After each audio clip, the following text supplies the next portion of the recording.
오늘 우리에게 주신 하나님의 말씀은 에스겔서 7장 14절, 19절, 20절입니다. 제목을 다 함께 읽어보겠습니다. 전쟁과 경제적 침체와 인생의 몰락과 총체적 위기와 심판 앞에서 내가 준비해야 할 것은, 아멘. 내가 준비해야 될 것은 무엇입니까? 많은 사람들은 각각의 답변이 틀릴 겁니다. 에스겔서 7장 14절 오늘의 말씀을 읽어보면 이런 말씀을 하십니다. 그들이 나팔을 불어 온갖 것을 준비하였을지라도 전쟁에 나갈 사람이 없나니 이는 내 진노가 그 모든 무리에게 이르렀습니다. 표준세 번역으로도 읽어보겠습니다. 다 같이 읽겠습니다. 그들이 나팔을 불고 모든 장비를 갖춘다 하여도 전쟁에 나갈 사람이 아무도 없는 것은 내 진노가 이 땅의 모든 무리에게 미쳤기 때문이다. 아멘. 이 말씀을 읽어보면 어떻습니까? 무섭지 않습니까? 이것뿐만이 아닙니다. 에스겔서 7장 19절 그들이 그 은을 거리에 던지며 그 금을 오물같이 여기리니 이는 여호와 내가 진노를 내리는 날에 그들의 은과 금이 능히 그들을 건지지 못하며 능히 그 심령을 족하게 하거나 그 창자를 채우지 못하고 오직 죄악의 걸림돌이 됨이로다. 표준세 번역으로 읽어보겠습니다. 다 같이 읽겠습니다. 그들은 은을 길거리에 내던질 것이며 금을 오물 보듯 할 것이다. 내가 진노하는 날에 은과 금이 그들을 건져줄 수 없을 것이다. 은과 금이 그들의 마음을 흡족하게 못하고 허기진 배를 채워주지 못할 것이다. 오히려 그 은과 금은 그들을 걸어서 넘어뜨려 죄를 짓게 하였을 뿐이다. 아멘. 20절도 읽어보겠습니다. 그들이 그 화려한 장식으로 말미암아 교만을 품었고 또 그것으로 가증한 우상과 미운 물건을 만들었은즉 내가 그것을 그들에게 오물이 되게 하여 라고 말씀을 해주십니다. 표준세 번역으로 읽어보면 이렇습니다. 그들이 자랑하던 아름다운 보석으로 역겹고도 보기 싫은 우상들을 만들었으므로 내가 보석을 오물이 되게 하겠다. 이 말씀을 읽어보면 정말 우리가 한 방 먹은 것 같습니다. 왜냐하면 에스겔서 7장 14절에 나와 있는 이 전쟁이라는 게 뭘까요? 우리가 지금 우크라이나에 또는 이스라엘에 벌어지고 있는 전쟁만을 생각할까요? 전쟁은 한마디로 인생 최대의 전반적인 총체적 위기를 나타내는 말입니다. 전쟁이 났습니다. 한반도에 전쟁이 있었죠. 전 세계를 흔들어놨던 전쟁입니다. 6.25 전쟁을 세계 2차 대전 끝나고 나서 3차 대전이라고 이야기하지 않습니다. 그러나 유엔군 참전 국가의 수나 또 사상자를 보면 이건 세계적인 전쟁이었죠. 한반도의 전쟁만 하더라도 그렇습니다. 전쟁 한 부분의 이야기가 아니라 그것으로 인해서 모든 것을 멈춰버리게 하고 전반적인 총체적 위기를 나타내는 한 단어가 바로 전쟁입니다. 그 전쟁 가운데 인생의 역전이란 있을 수 있을까요? 없습니다. 왜냐하면 전쟁은 이겨도 이긴 게 아니기 때문입니다. 모두가 패자라는 말이 있지 않습니까? 그래서 이 성경에서 전쟁이라고 할 때는 단순히 싸움의 문제가 아니라 경제적 침체와 인생의 위기와 심판 모두를 포함하는 총망라한 최악의 위기 상황입니다. 그런데 7장 14절에 이렇게 되어 있습니다. 전쟁을 이야기하면서 준비하는 것들이 있다는 겁니다. 예를 들어서 전쟁이 나기 전에 나팔을 불어서 준비하게 합니다. 온갖 것을 준비하게 하는데 문제는 전쟁에 나갈 사람이 없다는 겁니다. 표준세 번역은 나팔을 불고 모든 장비를 갖춘다 하여도 라고 이야기합니다. 장비가 뭘까요? 예를 들면 군사 무기가 될 수 있겠죠. 아니면 시스템도 될 수 있을 겁니다. 아니면 여러 가지 우군을 포함한 연합군도 될 수 있을 겁니다. 외교력도 될 수 있겠죠. 할 수 있는 것 다 모든 것을 준비하였을지라도 막상 전쟁에 나갈 사람이 없다는 겁니다. 왜 그럴까요? 하나님께서 이렇게 이야기합니다. 이는 내 진노가 그 모든 무리에게 이르렀습니다. 내 진노가 이 땅의 모든 무리에게 미쳤기 때문이라고 이야기를 합니다. 에스겔서 7장 19절도 마찬가지입니다. 우리가 전쟁 상황을 봅니다. 그 잘 살던 돈 많다고 하던 이스라엘도 부채로 돌아섰죠. 국가 순부채로 돌아섰습니다. 은과 금이 있으면 전쟁 무기를 살 수 있다고 생각하십니까? 그런데 하나님은 그 이상을 얘기하십니다. 은과 금이 능히 그들을 건지지 못한다고 이야기합니다. 능히 그 심령을 족하게 하거나 그 창자를 채우지도 못한다라고 이야기합니다. 전쟁이 나면 허기진 배를 채워지지 못할 경우들이 발생하는 건 당연하겠죠. 그 누구도 예외가 될 수 없다고 합니다. 그러면서 더 충격적인 이야기를 하십니다. 여호와 내가 진노를 내리는 날에 라고 하시면서 그 모든 것이 소용없는 것은 오히려 너희들이 전쟁을 준비한다고 하면서 준비했던 비장의 카드, 은과 금, 나팔, 장비, 무기체계 이 모든 것들이 오히려 죄악의 걸림돌이 돼서 하나님의 진노에 기름을 붓는 격이 된다고 하는 겁니다. 차라리 없었으면, 그러한 것들이 없었으면 오히려 하나님께서 이렇게까지 온 땅에 미치지 않게끔은 하셨을 텐데 라는 생각마저 들게 한다는 겁니다. 그들이 준비했다는 것은 결국 죄를 짓게 하고 오히려 그것이 더 하나님의 진노를 부르는, 우리가 흔히 하는 말은 매를 번다고 하죠. 그렇게 만들었다는 겁니다. 20절에 보면 그들이 그 화려한 장식으로 말미암아 라고 했던 것을 표준세 번역은 그들이 자랑하던 아름다운 보석으로 라고 이야기해서 평소에 그렇게 자랑하던 모든 것들이 어떻게 된다고요? 한마디로 수치스럽게 바뀐다는 겁니다. 실어버리는 오물이 되게 하겠다는 겁니다. 너무너무 소중했던 것, 다른 건 다 뺏겨도 이것만은 지키기 위해서 목숨 걸고 싸웠던 그 어떤 것들을 역겹도록 보기 싫은 오물로 만들어 보기로 했다는 겁니다. 우리 인생에 그런 게 생기면 되겠습니까? 여러분들이 자랑하던 아름다운 내가 내 몸을 상해더라도 이것만은 지키려고 노력했던 것들이 사람마다 다 있을 겁니다.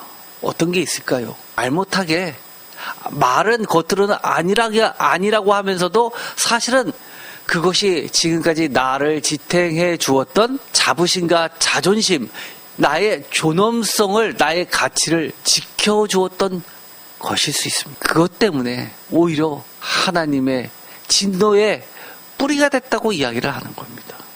에스겔서 4장 14절에 왜 모든 무리에게 이르는 모두가 피할 수 없는 진노를 하나님은 베푸실까요?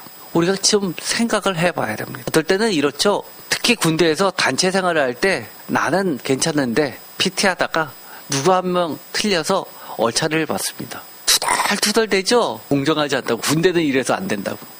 그런데 투덜투덜대고 있는데 조교가 그럽니다. 군대는 단체 생활이다. 그렇죠? 너희 동료 한 명이 잘못한 거는 곧 너희들의 목숨이 전쟁터에서는 담보될 수 없기 때문이다. 라는 이야기를 합니다. 그런데 하나님은 그 정도가 아닙니다. 각 개인에게 했든 전체에게 했든 모두 다 하나님은 하나님의 심판이기 때문에 모든 무리에게 이른다는 것이고, 그 하나님의 심판은 공정하게 그 누구도 간섭을 달 수 없다는 겁니다. 심지어 성경에 보면 전체에게 하나님이 심판을 하시는 경우도 나오고 개인 중심적으로 이야기하시는 경우도 있습니다. 예를 들어서 에스겔서만 하더라도 제사장의 죄, 왕의 죄, 장로들의 죄, 그리고 일반 백성들의 죄를 이야기하면서 모두가 잘못됐다고 이야기하기도 하고, 또 다윗과 같이 하나님이 명하시지 않은, 금지하는 것을 행함으로써 백성들의 수를 계수할 때 백성들이 전체가 피해를 보는 경우, 또는 에스겔서에 있는 것처럼 모든 나라가 멸망한다 하더라도, 비록 다니엘이 있다 하더라도 자신만 겨우 건진다고 하는 개인적인 것을 이야기할 때도 하나님은 어떠한 경우라도 하나님의 심판은 공정하기 때문입니다. 이것을 우리가 인정하지 않으면 사실 하나님의 최종 결단을 우리는 받아들이기가 없습니다. 받아들이기가 어렵습니다. 그리고 그 가운데서 신앙은 자라지 못하고 뿌리 내리지 못합니다. 심지어 만약에 우리가 이 바벨론으로 포로로 끌려간 경우를 한번 생각해 봅시다. 에스겔, 하나님이 선지자로 세우셨습니다. 하나님께서 선지자로 세우실 때는 하나님의 에스겔만큼은 그래도 잘했다 칭찬하는 사람 아닙니까? 그런데도 불구하고 에스겔도 바벨론으로 끌려갑니다. 그런데 에스겔이 만약에 하나님 너무하신 거 아니에요? 왜 저는 남겨두지 저는 끌고 오셨어요? 왜 제가 저 사람들하고 똑같아요?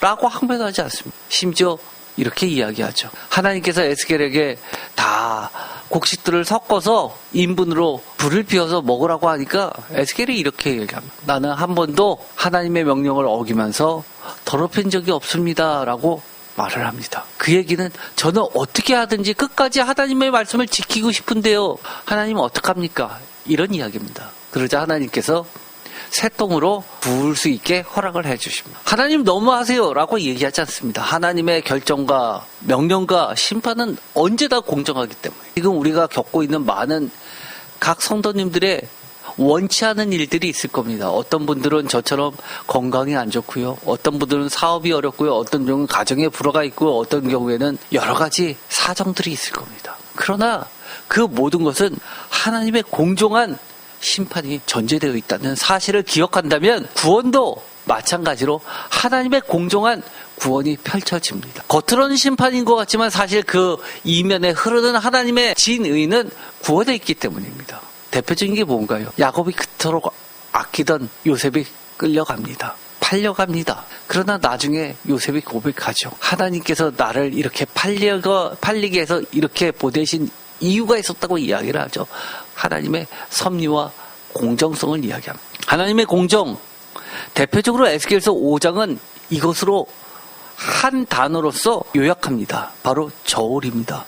에스겔서 5장 1절 너 인자야 너는 날카로운 칼을 가져다가 삭도로 삼아 내 머리털과 수염을 깎아서 어떻게 하라고 하십니까? 저울로 달아 나누어 두라라고 이야기합니다. 하나님의 심판은 언제나 공정하다는 겁니다. 하나님의 공정을 나타내는 성경에 많은 표현들이 있죠. 대표적인 것이 저울, 다림줄, 측량줄, 그 다음에 성전의 모형들, 대표적으로 번제단, 사각형입니다. 정사각형. 정사각형은 네모 반듯해서 하나님은 일치의 착오도 없이 정확하게 공정하다는 것을 이야기하죠. 아모스 7장 7절 또 내게 보이신 것이 이러하니라. 다림줄을 가지고 쌓은 담 곁에 주께서 손에 다림줄을 잡고 서셨더니 제가 기억이 납니다. 이 다림줄은 저는 잊어버릴 수가 없습니다. 청년 때 아침지라고 선교지를 청년의 그 회지 같은 거를 만들었습니다. 한 달에 한 번씩 발행하는데 그 표지의 말씀과 그림이 사파가 이 다림줄이었습니다. 그런데 제가 이 다림줄이 그때 사파를 보고 말씀을 보고 평생 잊혀지지 않을 줄 이렇게까지 깊이 남겨질 줄 몰랐습니다. 몇십 년이 흘렀는데도 불구하고 하나님의 다림줄은 하나님의 공적을 대변해주고 있습니다. 에스겔서 40장 3절 나를 데리고 거기에 이르시니 모양이 녹같이 빛난 사람 하나가 손에 삼줄과 측량하는 장대를 가지고 문에 서 있더라. 측량하는 막대기, 이것도 대표적으로 하나님의 공정성을 이야기합니다. 에스겔 40장부터 48장까지는 에스겔서 뒷부분에 부록처럼 딸려 있는 거지만 이것이 에스겔서 전체의 하이라이트라고 말씀을 드렸습니다. 새성전 이야기가 나오게 되죠.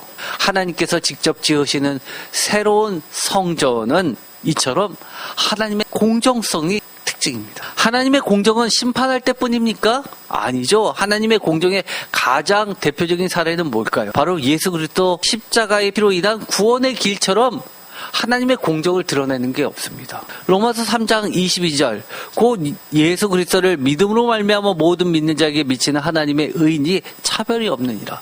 차별이 없답니다. 공정하다는 겁니다. 많은 사람들이 이것이 불공정하다고 이야기합니다. 심지어 학자들도 그렇게 이야기하죠. 왜 예수님을 믿는 자에게만 구원이 있냐고, 다른 종교에는 왜 구원이 없냐고 그렇게 이야기합니다. 종교다운주의의 기초를 둔 신학교의 학자들도 그런 이야기를 하죠. 그러나 저는 이렇게 얘기합니다. 예수 그리스도를 통한 믿음으로만 구원받는다는 것처럼 공정한 게 어디 있냐고요. 만약에 성적순으로, 돈으로, 명예로 이런 걸로 줄 세우기 시작하면 제가 과연 구원의 수 안에 포함될까요? 물론 구원의 수라고 하는 것은 14만 4천은 무수한 무리들, 하나님의 구원의 약속에 참여하는 자, 회계상의 이 14만 4천이 아니라고 말씀을 드렸습니다. 완전수라고 그랬죠. 12 곱하기 12 곱하기 1000입니다. 완전수 곱하기 완전수 곱하기 완전수입니다. 그렇기 때문에 돈이 없어도 못 배워도 아무리 죄인이라도 예수 그리스도를 믿음으로 고백하는 자들에게는 어떤 조건도 따지지 않으시고 하나님의 의인 구원을 베풀어 주시는 것처럼 공정한 건 없습니다. 23절 모든 사람이 죄를 범하였음에 하나님의 영광에 이르지 못하더니 그리스도 예수 안에 있는 속량으로 말미암아 하나님의 은혜로 값없이 의롭다 하심을 얻은 자 되었느니라. 너무너무 공정하십니다. 저는 이것 때문에 예수님이 너무 좋습니다. 하나님이 좋고요.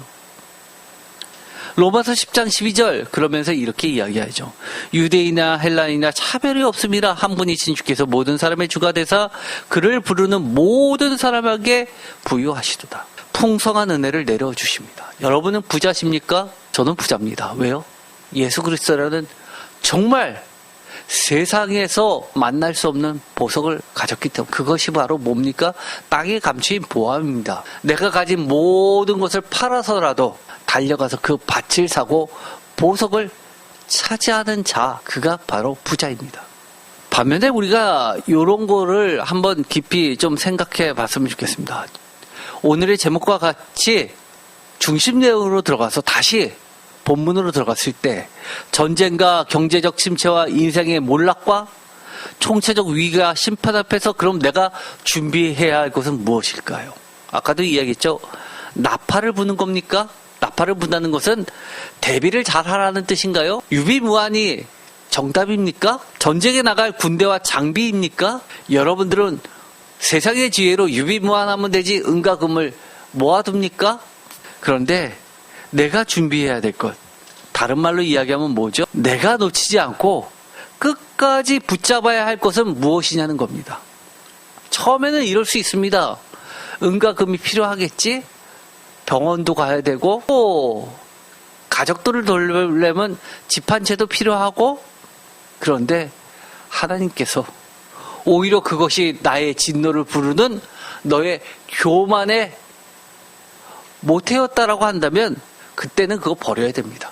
심지어 건강을 잃고 나서 비로소 구원을 맛본 자들이 이 세상에는 숱하게 많습니다. 제 주변에도 많고요. 심지어 제가 아는 분은 집이 너무너무 잘 살고 부자였습니다. 심지어 알코올에 빠져 살고 나이가 많이 먹었는데도 불구하고 직장 생활도 안 하고 집에서 있는 돈 갖고 펑펑 쓰다가 그 부모님의 그 많은 재산 때문에 거의 폐인처럼 약물 중독이 됐는데, 신기하게도요, 그 부모님은 권사님이십니다. 일이 잘못돼서 집안이 쫄딱 망했습니다. 어떤 일이 벌어졌는지 아십니까? 그렇게 말 안 들었던 자가 갑자기 정신 차리고요, 다 끊었습니다. 그리고 교회 생활. 그러자 그 권사님이 그렇게 고백합니다. 하나님께서 내 재물을 다 가져가시면서 이렇게 내 살아가는 아들을 구원해 주실 줄 알았더라면 진작에 다 포기했을걸. 그 많은 재산 교회를 위해서, 하나님의 나라를 위해서 다 쓸걸.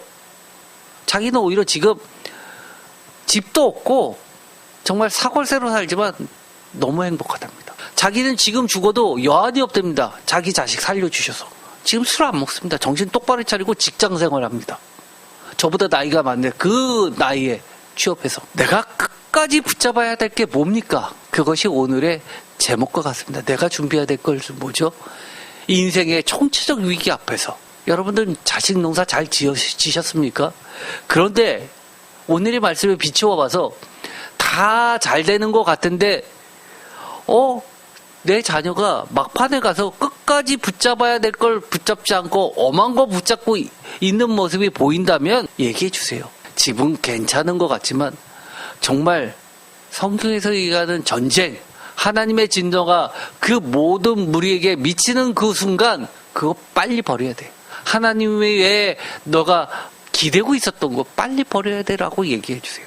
내가 준비한 것은 무엇입니까?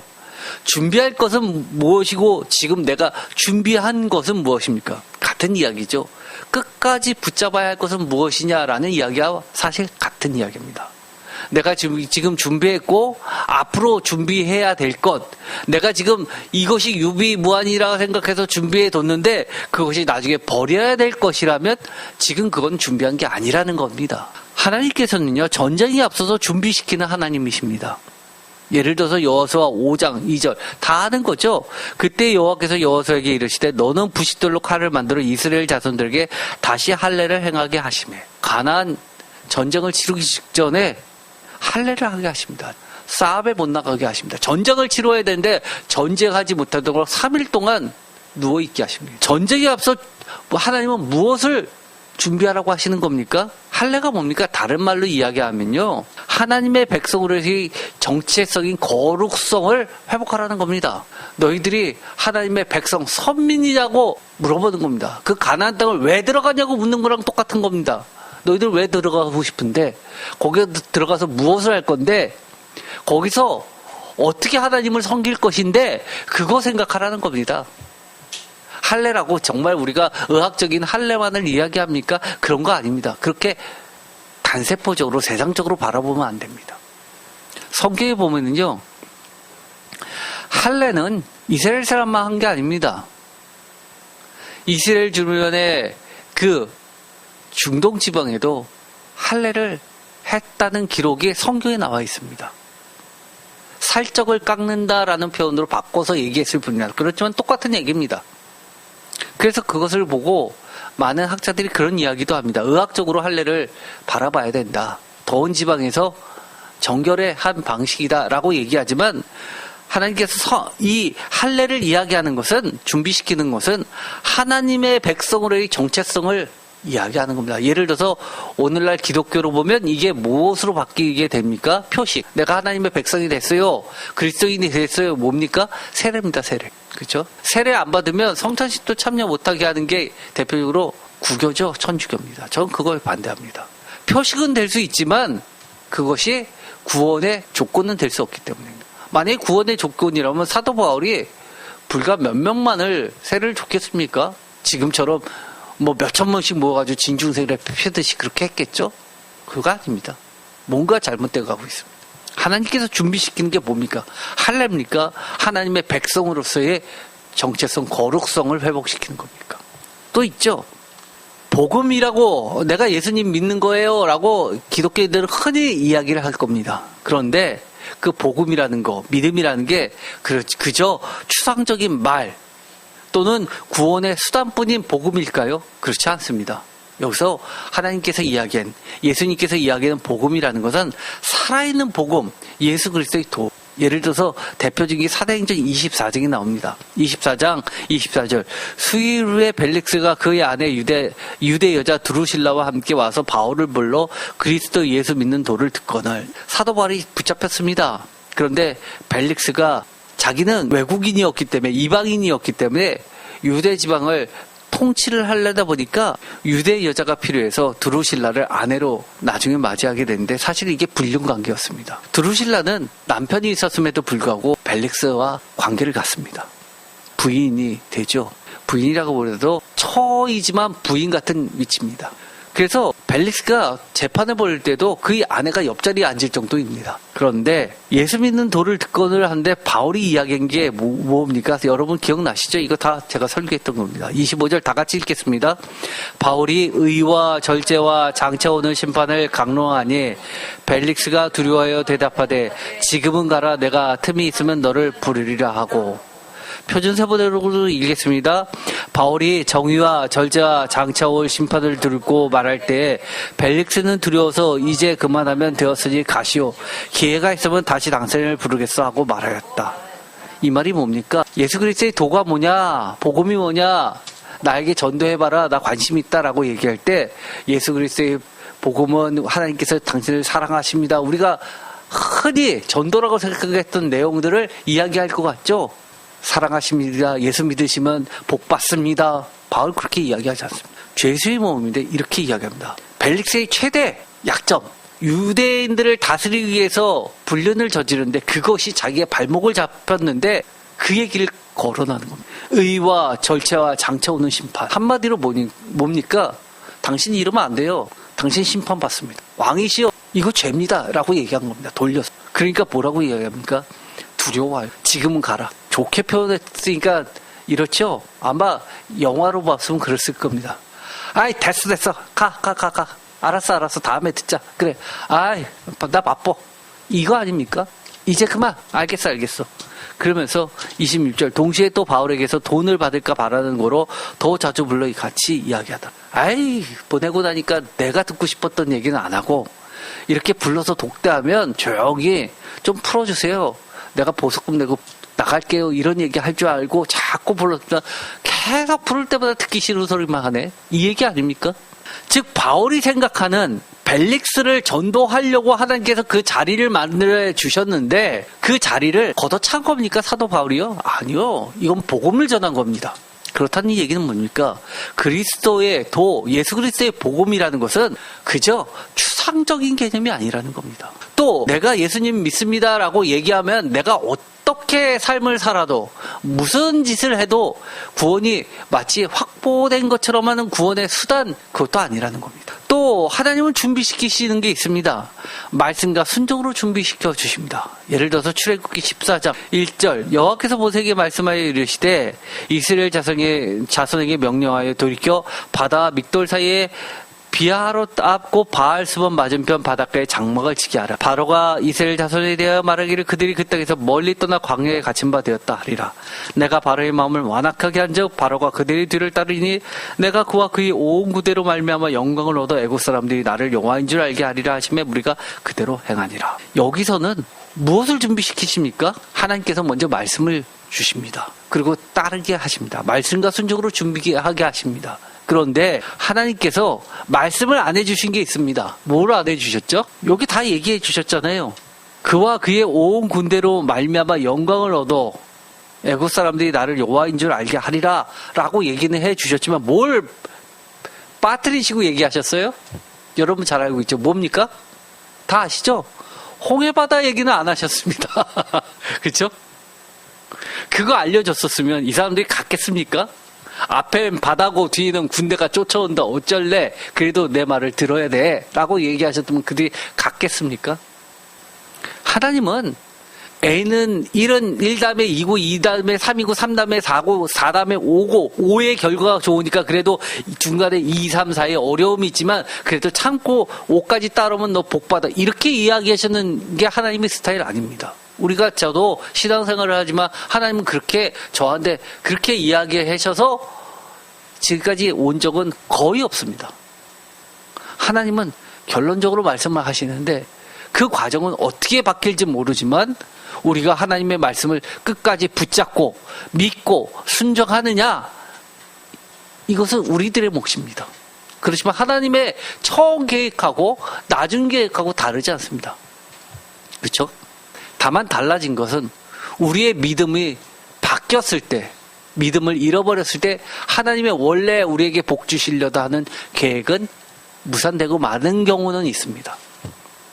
사무엘상 15장 22절 사무엘이 이르되 여호와께서 번제와 다른 제사를 그의 목소리를 청종하는 것을 좋아하신 같이 좋아하시겠나이까.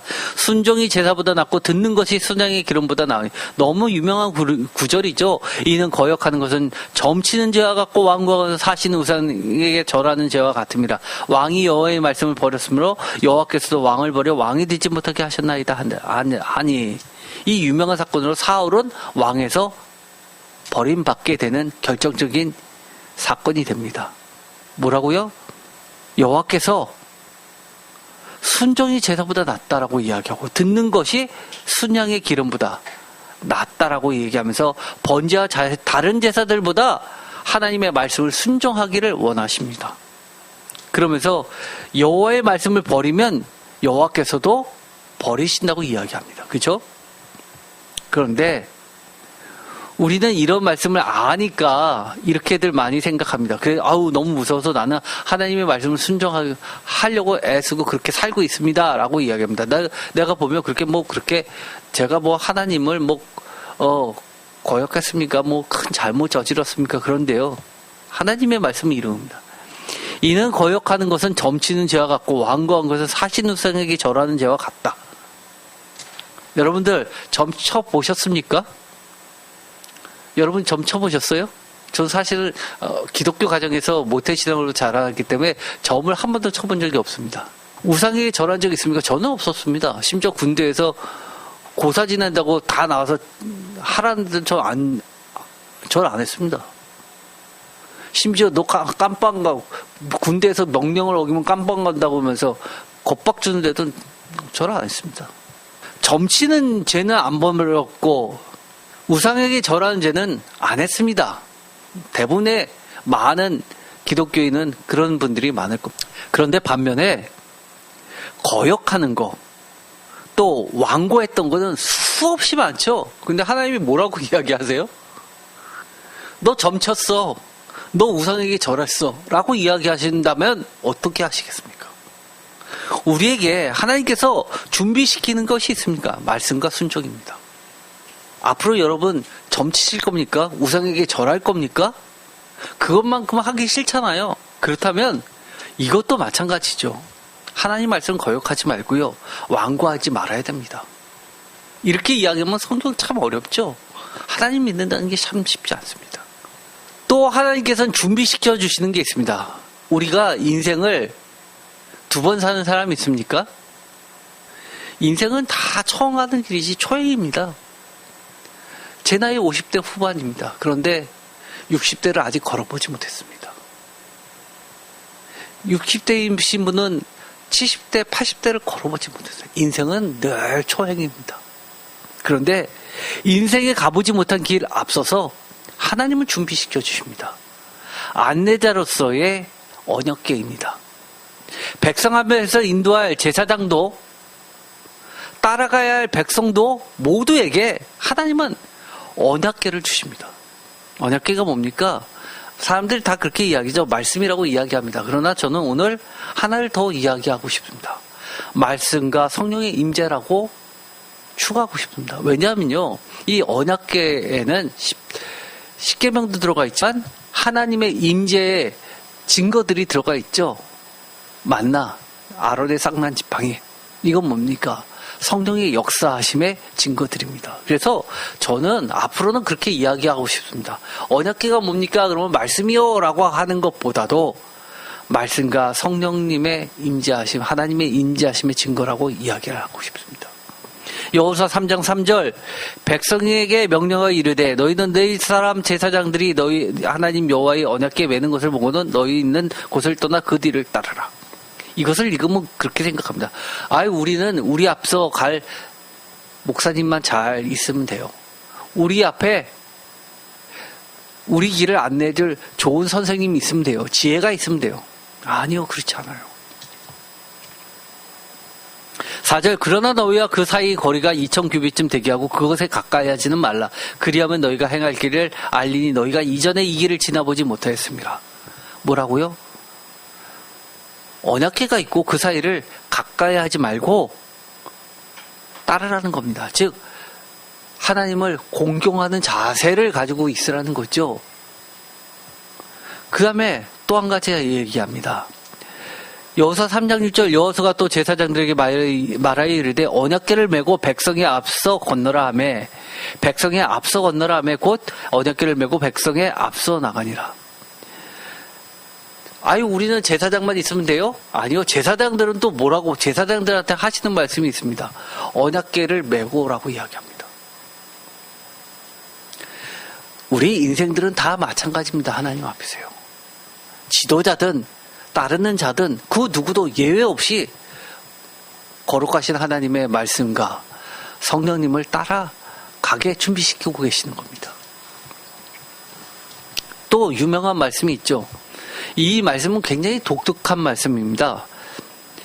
말씀을 보내신다라는 이 표현은요, 우리가 이사야서를 할 때 제가 설교를 한 적이 있습니다. 말씀을 보내셨다.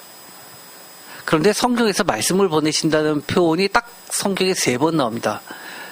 시편에 2번, 이사야서에 1번. 시편 107편 20절 다 같이 읽겠습니다. 그가 그의 말씀을 보내어 그들을 고치시고 위험한 지경에서 건지시는도다. 어떻게 해요? 그의 말씀을 보내셨다고 합니다. 천사를 보내서 라고 하는 게 구약의 대표적인 거죠. 여호와의 사자를 보내서, 선지자를 보내서 뭐라고 이야기합니까? 그의 말씀을 보내요. 이것을 어렵다 보니까 표준서 번역은 이렇게 번역했습니다. 단 한마디 말씀으로 그들을 고쳐주셨고 그들을 멸망의 구렁에서 끌어내 주셨다. 한마디 말씀으로. 말씀을 보내십니다. 또 있죠. 시편 147편 18절 다 같이 읽겠습니다. 그의 말씀을 보내사 그것들을 녹이시고 바람을 불게 하신즉 물이 흐르는다. 표준세 번역은 그러나 주님은 말씀을 보내셔서 그것들을 녹이시고 바람을 불게 하시니 얼음이 녹아서 물이 되어 흐른다. 19절 그가 그의 말씀을 야곱에게 보이시며 그의 율례와 규례를 이스라엘에게 보이시는도다. 표준세 번역은 주님은 말씀을 야곱에게 전하시고 주의 규례와 주의 법들을 이스라엘에게 알려주신다. 말씀을 보내신다, 말씀을 보이신다, 율례와 규례를 보이신다, 주님의 말씀을 전하신다, 알려주신다, 깨닫게 하신다, 다 같은 말입니다. 20절 그는 어느 민족에게도 이와 같이 행하지 아니하셨나니 그들은 그의 법들을 알지 못하였도다. 그 법들을 알게 하시는 것을 준비시켜 주십니다. 하나님은 이 예배 시간에 뭐 하시는 겁니까? 우리의 초행길, 인생의 초행길, 총체적 위기 앞에서 위기가 아직 닥치지는 않았지만 미리 우리에게 예배를 통해서 하나님이 말씀을 보내주시는 겁니다. 알게 하시고 보이시고 깨닫게 하시고 성경을 주시고. 이사야서 9장 8절 유명한 말씀이죠. 다 같이 읽겠습니다.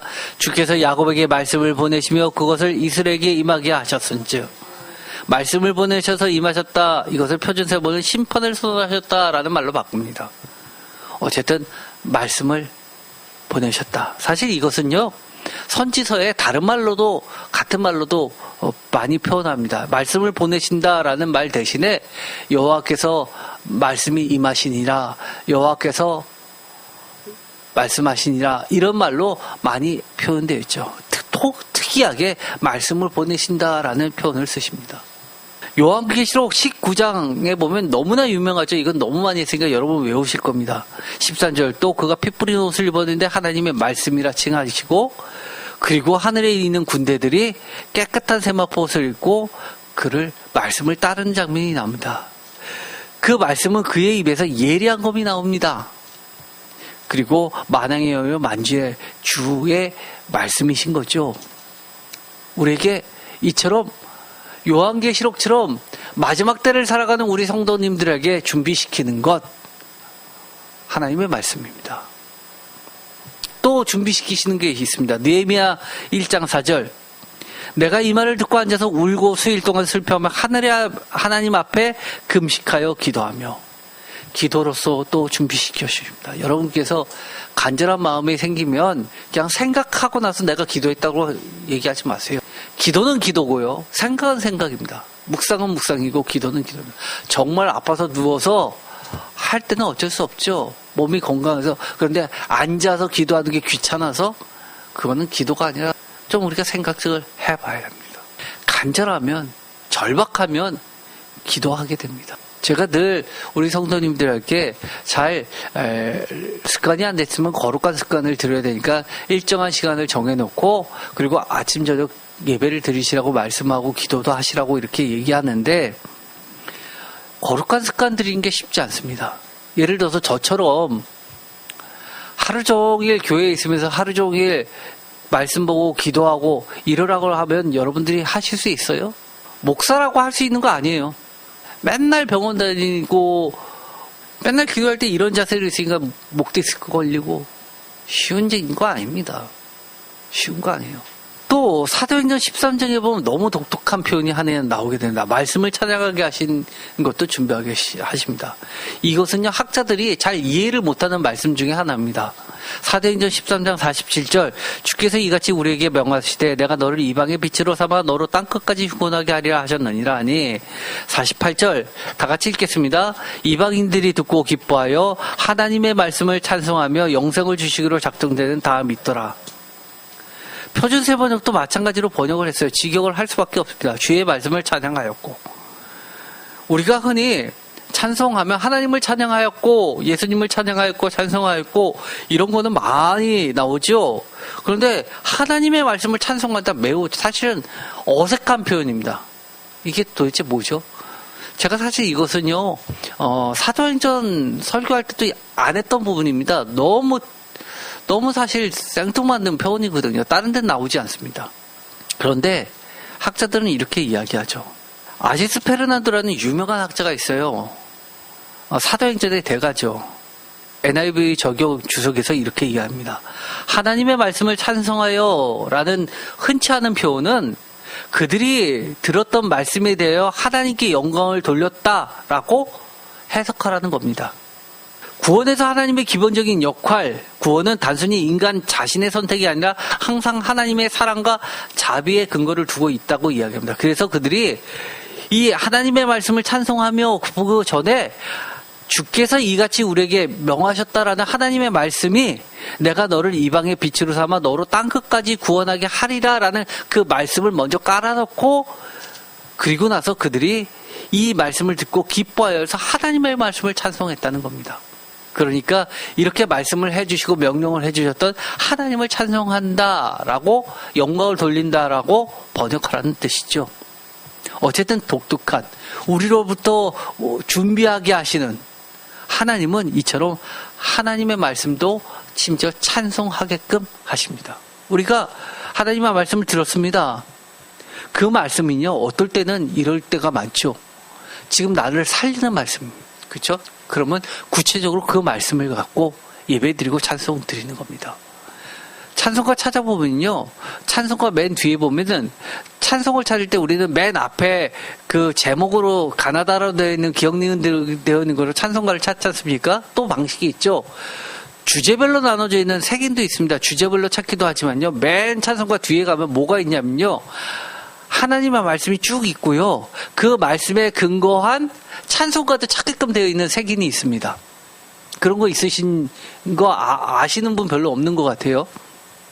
어쨌든 하나님의 말씀도 우리는 찬송한다는 그 내용이 사실 성경에도 있는 겁니다. 왜냐하면 그 말씀은, 하나님의 말씀을 요한계시록에 보면 뭐기 때문입니까? 살아계신 예수 그리스도이시기 때문입니다. 또 사도행전 16절에 보면 아주 특이한 장면이 나오는데요, 대부분의 교회에서 이걸 잘못 설교를 합니다. 제가 이거 사도행전 설교할 때 이거를 했었습니다. 한번 볼까요? 사도행전 16장 25절. 한밤중에 바울과 실라가 기도하고 하나님을 찬송하며 죄수들이 듣더라. 이에 갑자기 큰 지진이 나서 옥토가 움직이고 문이 곧 다 열리며 모든 사람의 매인 것이 다 벗어진지라. 간수가 자다가 깨어 옥문들이 열린 것을 보고 죄수들이 도망한 줄을 생각하고 칼을 빼어 자결하려 하거든. 찬송을 하니까 어떻게 됐다고요? 옥문이 열렸습니다. 이 사건 모르는 분 계십니까? 설교 여러 번 들으셨죠? 그런데 제가 이거를 어떻게 설교를 했는지 기억나십니까? 제가 옛날에 평신도 생활할 때는 이런 경우가 많았습니다. 예를 들어서 부흥회를 한다 그러면 평소보다 이 준비 찬양이라고 해가지고 찬양이 굉장히 깁니다. 심지어 준비 찬양이 길게 1시간가량 했는데도 강사 목사님이 나오셔도 또 찬송을 또 한참 하시고 나서 설교를 하시는데 굉장히 늦게 끝나는 경우가 굉장히 많습니다. 그리고 설교 중간에도 막 찬송을 뜨겁게 해서 큰 소리로 박수 치면서 많이 합니다. 그런 경우도 굉장히 많이 봤습니다. 또 이런 경우도 있었습니다. 제가 평신을 들 때 아주 기도에 능력이 있다 하시는 분들을 초청해가지고 가정에다 모셔가지고 기도도 하고 찬송도 하고 막 찬송가 한 장을 10번, 20번까지 해본 적도 있습니다. 계속 또 하세요, 또 하세요. 찬송에 능력이 있습니다. 막 그렇게 했었던 게 기억이 납니다.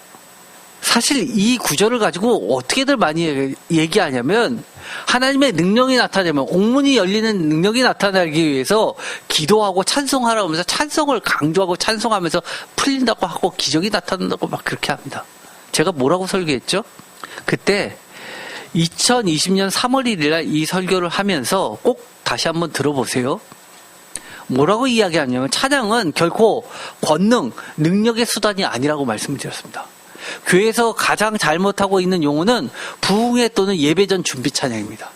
어떤 메인으로 들어가기 위한 소위 말해서 도입 수단, 인트로가 될 수도 없을 뿐더러 되어서도 안 됩니다. 마치 무당이 신내림을 받기 위한 전초전으로서의 징소리, 푸닥거리가 결코 아닙니다. 우리가 많이 하는 거예요. 마치 무당이 하는 것을 모양만 바꿔서 내용은 그대로 갖고 와서 교회에서 하는 행위, 이건 절대 안 되는 겁니다. 찬양 그 자체가 예배이고 말씀 선포이고 복음의 증거이며 내 마음의 기도이기 때문입니다. 찬양 그 자체는 생명의 창조주 하나님을 높이는 목적이며 주의 종들이 결코 죽지 않고 살아있음에 대한 증거입니다. 그러면서 이 바울과 실라 한밤중 감옥에 갇혀있을 때 라는 이야기는 뭡니까?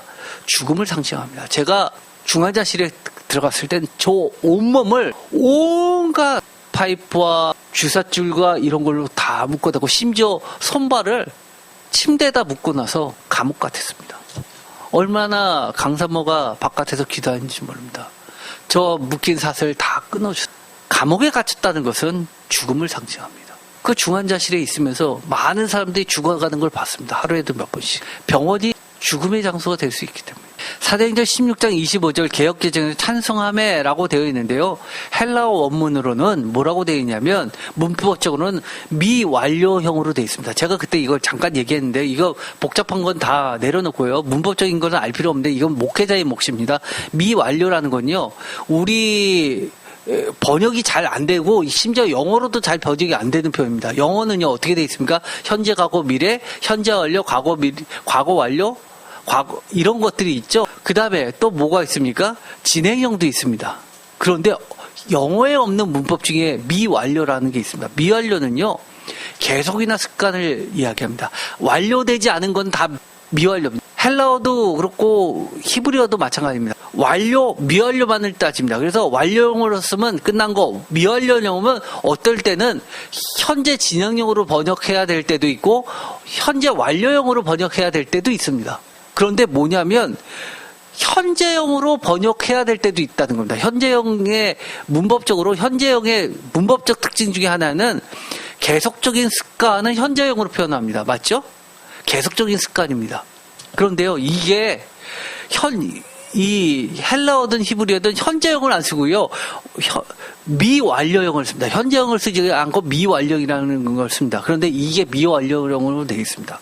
숨어있는 의미는 이랬습니다. 한밤중에 감옥이라는 죽음의 그늘이 닥쳐왔다 할지라도 이들은 그때 찬송했다, 기도했다라든 우리는 했다라고 번역하지만 숨어있는 뜻은 그 시간에 이들은 바울과 실라는 집에서도 성전에서도 그리고 유대인의 회당에서도 그 시간은 예배하는 시간이었던 겁니다. 그래서 감옥에서도 늘상 해왔던 대로 그 시간에 그 자리에서 장소만 바뀌어서 습관적으로 계속해서 하나님을 찬송하고 기도하는 행위를 했다는 겁니다. 계속해서 중단 없이 찬송하고 있었더니 영어 성경에서는 그래서 ing 과거가 아니라 과거 진행형으로 번역을 했습니다. 그러니까 독특하죠. 미완료, 동작의 계속되는 상태의 지속을 나타내면서 바울과 실라의 찬양은 감옥도 그들의 본래 의부인 일상의 주님을 증거하고 찬양하는 목적을 위협하거나 축소시킬 수 없으며 그들이 언제나 늘상 해왔던 찬양을 지속하는 가운데서 하나님의 함께하시는 임재하심을 보여주는 장면이 오문이 열린 겁니다. 하나님의 임재하심은 어떻게 될까요? 우리의 갇혔던 거, 묶어놓았던 거, 죄악의 사슬 이런 것들 다 풀어주십니다. 그것이 겉으로 드러난 겁니다. 이해되세요? 기억나십니까?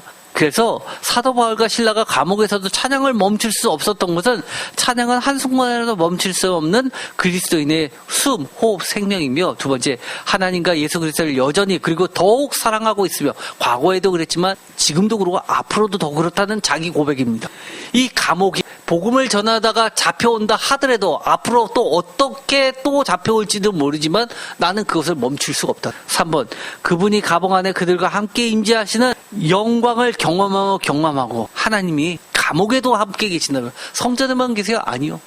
복음을 전할 때만 그래요? 아니요. 내가 어려움을 당했을 때 죽음 앞에서도 인생의 총체적 위기 앞에서도 내가 한 번도 겪어보지 않은 인생의 몰락 앞에서 네 번째 그분의 구원 약속과 최종 하늘 영광에 참여할 것을 믿는다는 걸 뜻하는 게 바로 이들이 했던 찬양과 기도입니다. 그래서 감옥에 갇히기 전부터 평소에 규칙적으로 드려지는 예배, 찬양과 기도죠. 여기선 찬양과 기도로 나왔지만 이거는 다른 말로 이야기하면 예배입니다.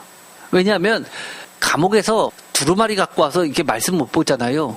늘 유대인들은 시편을 1편부터 마지막 편까지 다 외우죠. 그것처럼 70인역 성경도 그들이 외워서 찬양 형식으로 불렀을 겁니다. 보면 요한계시록 보면 찬양이 대거 들어가 있죠.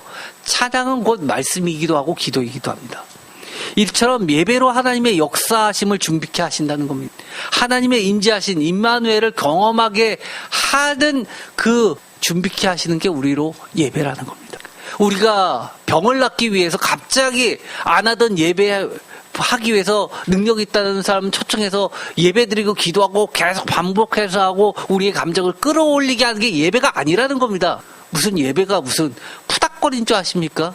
내가 이 목적을 달성하기 위한 수단인 줄 아십니까? 미신입니다. 그거 다. 모양만 기독교의 모양이지 내용은 우상숭배입니다. 그런 거 다 하지 마세요. 잘못됐습니다.